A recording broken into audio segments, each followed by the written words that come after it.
आपण जर बघितलं विदर्भाच्या बाबतीत जे बावनकुळे बोलतायत त्याला वडेट्टीवार सुद्धा एक प्रकारे समर्थन देतात. आम्ही वडेट्टीवारांना अजिबात या संदर्भात काँग्रेसच्या भूमिकेला फार महत्व देत नाही. यापूर्वी सुद्धा काँग्रेसचा आणि आमचा ह्याच्यावरती वाद झालेला आहे. महाराष्ट्र अखंड एकसंघ राहावा या संदर्भात काँग्रेसमधल्या वरिष्ठ नेत्यांचं सहमती आहे. मात्र त्याच वरिष्ठांमध्ये आपण जाऊ दिल्लीमध्ये काही होत नाही. असं वाटतं. काँग्रेसने किती आपटले तरी वेगळा विदर्भ होणार नाही, हे त्यांचं राजकारण आहे.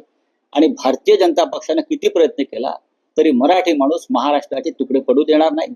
आता तर उद्धव ठाकरे, राज ठाकरे एकत्र आहेत महाराष्ट्राच्या भूमिकेवर, मराठी माणसाच्या भूमिकेवर.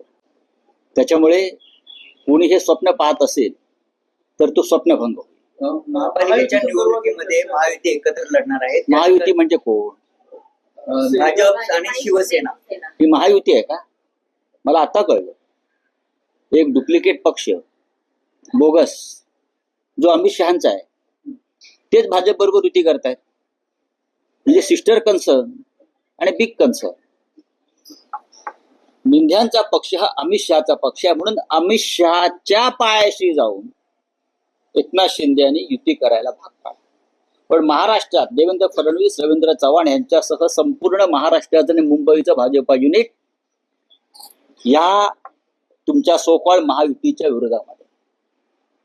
एकनाथ शिंदे हे रडगाणा घेऊन जेव्हा अमित शहाकडे गेले, म्हणजे त्यांच्या मायबापाकडे गेले, याचा अर्थ स्पष्ट आहे, एकनाथ शिंदे यांची कुठेच ताकद नाही.